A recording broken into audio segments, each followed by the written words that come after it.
7টা আয়াত বিশিষ্ট সূরা। রব্বুল আলামিন এই সূরাটাকে ওয়েলকামিং লেটার করে পাঠিয়েছেন। আল্লাহু আকবার। ওয়েলকামিং লেটার, অভিনন্দন পত্র। মন্ত্রী যদি আসে আমাদের প্রোগ্রামে, মাঝে মাঝে মন্ত্রী, MP, member of the parliament, ওনারা আসে না? আসলে আমরা ওয়েলকামিং লেটার দেই, স্মারকলিপি দেই, অভিনন্দন পত্র দেই, ঠিক কিনা? অভিনন্দন পত্রের ভেতরে 3টা জিনিস থাকে। কয়টা? চিল্লায় বলেন। প্রথমে থাকে প্রশংসা, মন্ত্রীর প্রশংসা।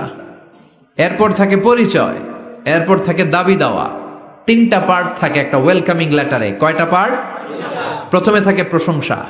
মন্ত্রীর প্রশংসা করি যে আপনি 1000 বছরের শ্রেষ্ঠ সন্তান, আপনার চেয়ে ভালো মানুষ এই এলাকায় নাই, আপনার চরিত্র ফুলের চেয়েও পবিত্র। এগুলো আমরা বলি, প্রশংসা করতে হয়, ঠিক কিনা?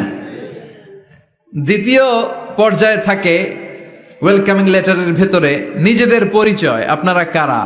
তারপর আমরা পরিচয় দিই যে আমরা এই মসজিদের গভর্নিং বোর্ডের মেম্বার্স, আমরা এই মসজিদের লোক, আমরা এই হাই স্কুলের সদস্য, আমাদের একটা একাডেমিক ভবন লাগবে, আমাদের মসজিদের 3 তলার কাজ ধরেছি, ওইটা লাগবে, ওইটা লাগবে। এগুলো আমরা পরে বলি, আমরা নিজেদের পরিচয় দেই। প্রশংসার পরে আমরা পরিচয়, যে আমরা এই মাহফিলের ইন্তেজামিয়া কমিটি, আমরা এই স্কুলের গভর্নিং বোর্ডের সদস্য, নিজেদের পরিচয় দেই। প্রশংসাও করলাম, পরিচয়ও দিলাম। এরপরে আছে কি? দাবি দেওয়া।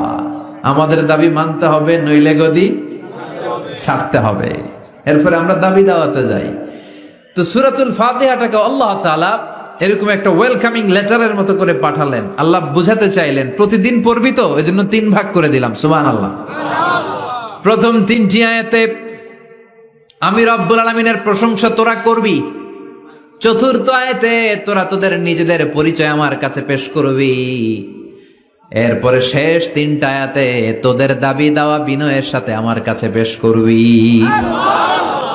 প্রথম 3 আয়াতে প্রশংসা কার? আল্লাহ বললেন আলহামদুলিল্লাহি রাব্বিল আলামিন। সকল প্রশংসার মালিক হলেন আল্লাহ, যিনি হলেন জগৎ সমূহের রব। আল্লাহু আকবার।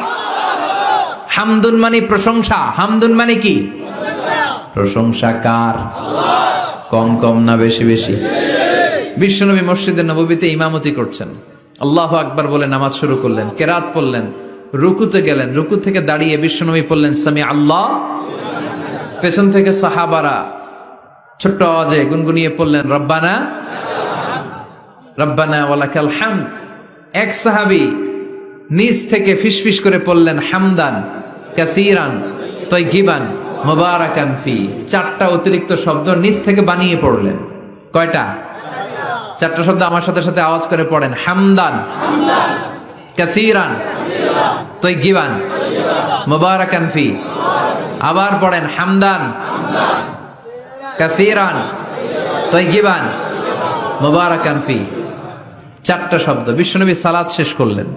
সালাত শেষে তিনি আওয়াজ করে পড়তেন আল্লাহু আকবার।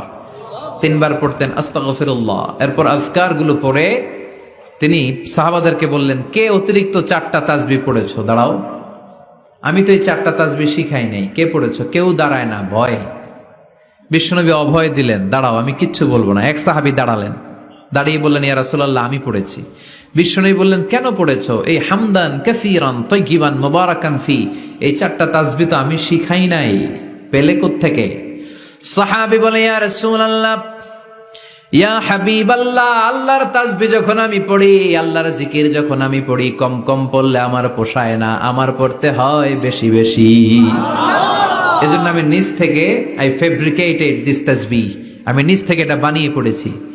বিশ্বনবী বললেন, ও সাহাবী, ভয় পেও না, চিন্তা করো না। তোমরা দেখো না, এই নামাজরত অবস্থায় আমি দেখেছি বিদউ ওয়া 30 মালাইকা, 30 জনেরও বেশি ফেরেশতা। তোমার এই অতিরিক্ত 4টা যে তাসবির সওয়াব হয়েছে, এই 4টা তাসবির সওয়াবটা 30 জনেরও বেশি ফেরেশতা। কে কার আগে এই সওয়াবটা আল্লাহর আরশে পৌঁছে দিবে, এই নিয়ে ফেরেশতাদের মধ্যে আকাশে প্রতিযোগিতা চলছিল। আকাশে তারা কম্পিটিশন করছিল, কে কার আগে আল্লাহর দরবারে পৌঁছে দিবে এই প্রশংসা। এজন্য আল্লাহর প্রশংসা কম কম না বেশি বেশি? আল্লাহর প্রশংসা করে আমরা শেষ করতে পারবো? সাগরের জলকে কালি করে, গাছের পাতাকে খাতা করে, তোমার মহিমা লেখা শেষ হবে না, যদিও লিখি প্রভু জীবন ভরে।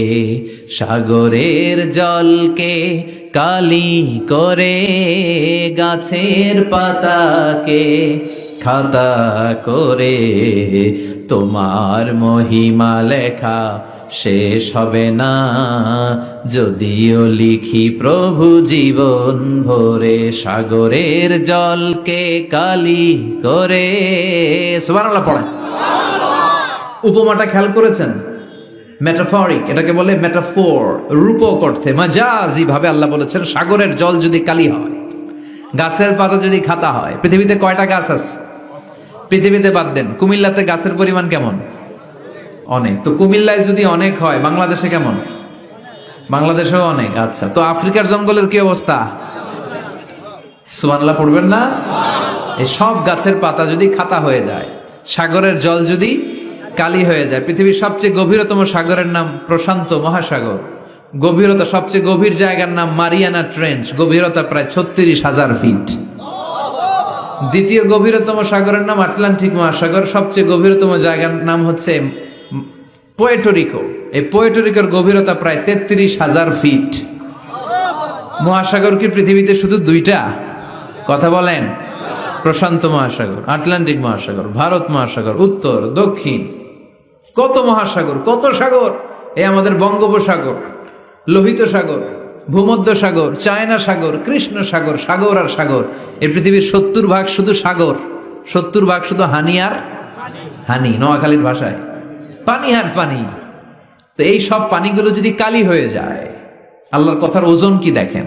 কোত্থেকে আল্লাহ এই মেটাফোর, রূপক অর্থ নিয়ে আসলেন। সব সাগরের পানি যদি কালি হয়ে যায়, সব গাছের পাতা যদি খাতা হয়ে যায়, সাগরের জল নামক কালি দিয়ে গাছের পাতা নামক খাতার উপরে যদি আমি আল্লাহর প্রশংসা লিখতে শুরু করে দাও, সাগরের জলও শেষ হয়ে যাবে, গাছের পাতাগুলোও ফুরিয়ে যাবে, আমি আল্লাহর প্রশংসা করে শেষ করা যাবে না।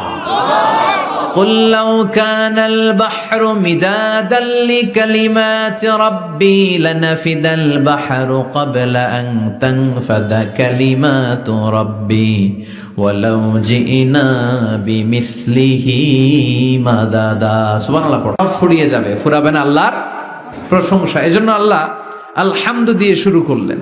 সকল প্রশংসা, হামদুন মানে প্রশংসা, আর এর সাথে আলিফ আর লাম যখন অ্যাটাচ করে দেয়া হলো, তখন প্রশংসার যত ধরন হতে পারে, যত আকসাম হতে পারে, যত প্যাটার্ন আর ডিজাইন হতে পারে, সব প্রশংসার একচ্ছত্র অধিপতি একজন। চিল্লায় বলেন, তিনি কে? এই পৃথিবীতে আল্লাহর সবচেয়ে বেশি প্রশংসা করেছেন বিশ্বনবী মুহাম্মদ সাল্লাল্লাহু। আবার নিজেও প্রশংসিত। ওনার এক নাম আহমদ, মানে যিনি সবচেয়ে প্রশংসা করে। আবার মুহাম্মদ মানে নিজেও প্রশংসিত। জান্নাতীদেরকে নিয়ে বিশ্বনবী যখন কিয়ামতের দিন বিচার শেষে জান্নাতের দরজায় যে কড়া নাড়বে, ওই দিন বিশ্বনবীর হাতে একটা পতাকা থাকবে। ওই পতাকার মধ্যে ওই শব্দটা লেখা, সূরাতুল ফাতিহার প্রথম শব্দ যেটা। সূরাতুল ফাতিহার প্রথম শব্দ কি? আলহামদু। বিশ্বনবীর হাতের পতাকায় ওইটা লেখা থাকবে, লিওয়াউল হামদ, প্রশংসার পতাকা। সুবহানাল্লাহ পড়বেন না? তার মানে আমরা এই সিদ্ধান্তে উপনীত হলাম যে সব সময় প্রশংসা করতে হবে একজনের। তিনি কে? আল্লাহ বললেন আলহামদু, আলহামদু লিল্লাহ। সব প্রশংসার মালিক হলেন আল্লাহ। কি সুন্দর নাম তার, কি মজার নাম। আলিফ লাম, লাম হা, আলিফ লাম। সবাই বলেন আলিফ লাম, লাম হা। আওয়াজ করে আলিফ লাম, লাম হা। এটা কার নাম? আল্লাহর নামটা জপতে কেমন লাগে? হৃদয় থেকে এই গভীর রাতে আল্লাহর একটা ডাক দেন তো, বলেন আল্লাহ। প্রাণটা জুড়িয়ে আবারও আল্লাহরে ডাকেন, বলেন ইয়া আল্লাহ। নামটা মজা লাগে না? আল্লাহ বলেন হুয়াল আউয়াল ওয়াল আখির ওয়াল যাহির ওয়াল বাতিন। তিনি প্রথম, তিনি শেষ, তিনি প্রকাশ্য, তিনি গোপন। সুবহানাল্লাহ। তার মানে প্রথমে কে, শেষে কে? প্রথমে আল্লাহ আল্লাহ, শেষেও আল্লাহ আল্লাহ। আকাশে আল্লাহ আল্লাহ, জমিনে আল্লাহ আল্লাহ। সবাই পড়েন, প্রথমে আল্লাহ আল্লাহ, শেষেও আল্লাহ আল্লাহ। আকাশে আল্লাহ আল্লাহ, জমিনে আল্লাহ আল্লাহ। নিখিল জাহান গায়ে গুণগান, তার নামে গায় আমরাও গাহি তাআলা। হামদে বারি তাআলা, হামদে বারি তাআলা, হামদে বারি তাআলা। সুবহানাল্লাহ পড়েন। আলহামদুলিল্লাহ, সকল প্রশংসার মালিক কে?